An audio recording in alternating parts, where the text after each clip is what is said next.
advance into the district championship and will play Cornerstone Christian. John Matisi, the head coach of the Springfield Tigers. Coach, thank you so much for hopping on today and getting us a little bit more of an inside scoop on last night's district semifinal win. Yeah, Anthony, thanks for having me. So my first question, I want to give some props to Southern first, because as I was saying before you came on, thought they played really well. I want to take your perspective from it because they really slowed you guys down. What did they do so well defensively to kind of get into your game plan and take you out of what you guys do best? Yeah, I agree with that. They really took us out of what we wanted to do. I think a lot of it was their pressure. It wasn't just sitting in a zone and kind of letting us do what we wanted. It was extending the zone, but still getting the middle covered, getting the baseline covered. There were times it seemed like they had more than 5 kids out there. There really weren't many openings. They had shown that a little bit on film. They showed man to man. Really sure what they were going to come out, and they pretty much stuck with that zone. I feel like the whole game, and we just, took a long time to solve it. It's you don't really see too much of it when a team extends it like that. There aren't too many games on your schedule where you'll play someone that has a girl that can rim protect against your height, and Olivia Kearns was able to be a rim protector for Southern. How much did it take to adjust to that and tell these girls that probably aren't used to getting their shots blocked that much that, hey, you're going to get a couple of shots blocked. You got to stay aggressive in the paint? Yeah, we tried telling the girls, like, we can compare this to maybe, a Brookfield with Hook and Wellman, or a United with Cope and Kibler, even a Couts in English. Not, I guess, to the shot blocking extent. But we feel like we've gone up against a lot of good guard and post combos, and they were every bit as good. I guess kind of playing that league that they're in. They lost a tough one at Columbiana, so I don't know if we came in thinking that we would. Maybe they weren't as good as they were, but I mean, they were every bit as good a combo as we've seen. And yeah, I mean, she affects everything underneath the basket. She was, moves a little better than some of the big girls we've seen this year. So just to be able to get, lane line to lane line, and pretty much cover some ground down there was, gave us fits.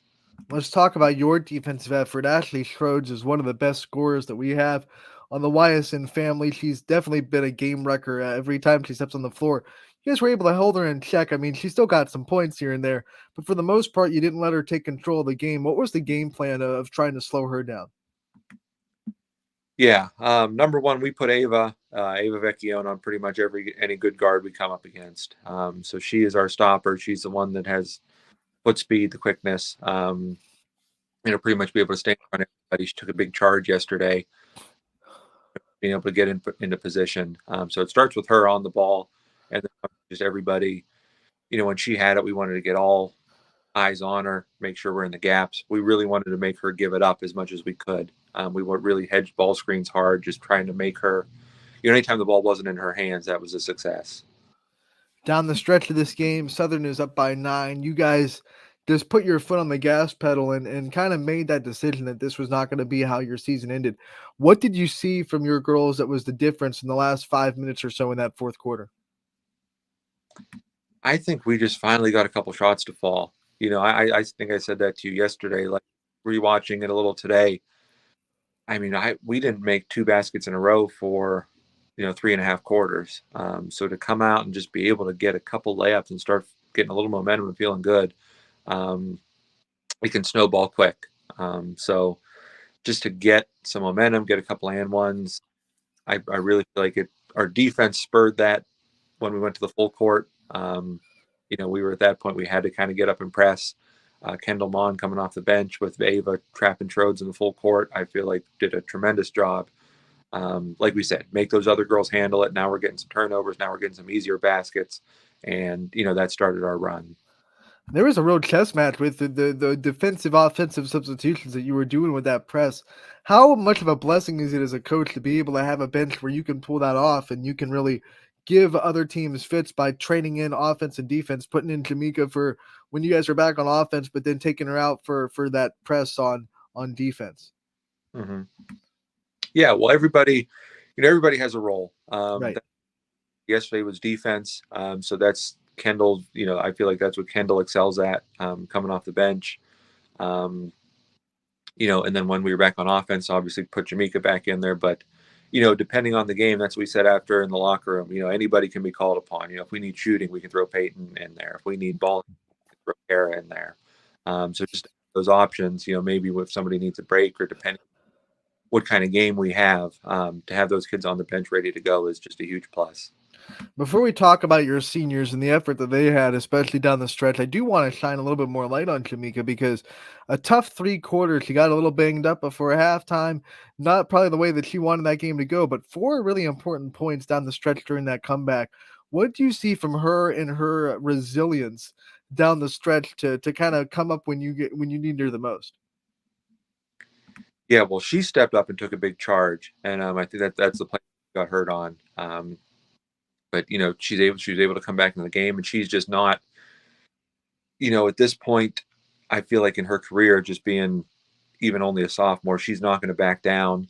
She's not going to come out and be afraid of the moment. She started last year. She's played in district games, district finals, played in a lot of big league games these last couple of years. So even I feel like she has a little more seasoning than as a normal sophomore would, just playing in these games. And when it's there for her to take it, she's going to take it. When her number's called, she's not going to shy away from the moment. Now let's turn our attention to those seniors that really kind of put their foot in the ground in the last 5 minutes of that game. Obviously JC with the 20 points, and we were talking last night. It felt like a quiet 20 because it didn't happen in a big burst. It kind of slowly but surely just built to 20. But then even Maddie Lesnack controlled the ball really well and didn't turn the ball over the last couple minutes of that game. Kept your offense going, and the other seniors, Peyton Clem coming off the bench from time to time. What do you see from your seniors, especially down the stretch in that 4th quarter, that kind of showed you that they weren't ready for this to end quite yet? Yeah, if you watch the film, I mean that our fourth quarter defense was where we were hoping it was all game. Just getting up in the passing lanes, getting out and hedging screens, really ball pressuring. Our ball pressure really wasn't there for a long. It starts with Maddie. Um, getting out there, they're the ones that everybody looks to. So when they get out and do it, and they get going and have that effort going, I mean it's hard for the other girls not to follow them. All right, so now we go into the district championship on Saturday. It was a great game after you guys played. Middle Ridge and Cornerstone kind of went blow to blow. Cornerstone was able to pull out the 2-point victory, 45-43. I know you stayed for a little bit of that game. What did you see from Cornerstone Christian? What kind of things do you think they present? What challenges do you think they'll present to you guys? Yeah, we know it's another game we're going to see pressure. Um, you know, they were there for that whole first game, and I think that's kind of their calling card anyway, is to get up and pressure, ball pressure, maybe trap a little bit, maybe press a little bit. So we've been working on it for 2 weeks, knowing that this was coming, just making sure we're, fundamentally sound. We're catching with 2 feet. We're stepping through. We're not traveling, um, pivoting, stepping through traps. Um, you know, they they're tough. They play a schedule up out of Cleveland. They're kind of a team that we don't see down here too much. Um, but I think we'll be ready for them. Their offense looks a little different than Southern. They shot a lot more from three, especially well rounded. They had a handful of shooters that weren't afraid to take that jump shot from the perimeter. What are some of the defensive things that you can do to try to keep them off the 3-point line? Yeah, we're always going to rely on our man to man. I feel like that gives us the best chance to not lose anybody. I'm not really a big zone guy, especially when teams have shooters like that. I feel like we can get lost, and just there's too many openings on the perimeter. So I mean, I think our best chance to get out to the shooters to make sure we are stuff we're supposed to be doing is our man to man. Maybe pressure a little bit, but that's our calling card at the end of the day is just good, solid half court man. I feel like you may have learned that from somebody, watching defenses in the past that dominate with man-to-man defense. Coach, when we talk about district championships, we talk about the stage, and obviously your girls were there last year. How much do you think that experience is going to help you this year to not be intimidated by the stage and not be caught up in the lights of a district championship? Yeah, I think that's going to be huge. And I think you saw a little bit of that last night, where I mean, there was we were turning them over, but we still weren't making shots. I mean, that's a 9-point game with 5 minutes to go, and we're just, everyone's still positive. We're not hanging our heads. We're, a lot of time left. Let's just make a play, stop some scores, and we ended up coming back. So I think it's a thing Saturday where we're going to look around, and now we got a chance to play in that gym last night. It's going to be a little more familiar to us. To see some of the news there, some of the newspaper, and not be intimidated by that. Not be intimidated by the moment. So I was talking with some Middle Ridge parents afterwards. We were just discussing. You were the 1 seed. You had your pick on which district you wanted to go to. Was there anything that leaned you towards Grand Valley over going back to Middle Ridge this year and playing in that district? Oh gosh, don't get me started. We would have loved to have gone to Mineral Ridge. The Northeast District Board kind of made some decisions here on how they were running the tournaments, so we didn't have that choice. Oh, okay. Our draw, we were, there was Northeast 1, Northeast 2, and we just had to go on the board. They didn't put the sites on there for us. They said it was kind of going to be, they were going to decide which district was which based on geographic location. You know, if that's the case, I don't know why you send your 1 seed to Grand Valley, but that's a conversation for another time. I won't get you into any trouble, so we'll leave that there. But one more thing before we let you go, obviously you have an opportunity to cut nets down for the second year in a row, and this program last year won its first district in a long time. What would it mean to kind of win again and kind of establish that last year wasn't a fluke and that you guys are one of you put your stamp on being one of the dominant programs in the area? Yeah, I mean that's what it comes down to, right? If you want to be that team, if you want to be a team that you look around and be mentioned with a Poland and a Salem and a Canfield, all these teams that are still, most of them still playing right now. You got to win. You got to win districts. You got to win the league. You got to win big games. So if we're able to pull this off back to back, it just kind of, like you said, solidifies what we did last year, and it just kind of hopefully shows some of these young girls like this is the standard. This is what we are working towards every year. This is something we're capable of every year. So that's the expectation. You've earned 2 more practices, 1 more game. That's what your dad would always tell the teams that he coached at South Range. Every win is 2 more practices, 1 more game. In these next 2 practices, what's gonna be the main focus that you try to really sharpen down in this team to win a district championship?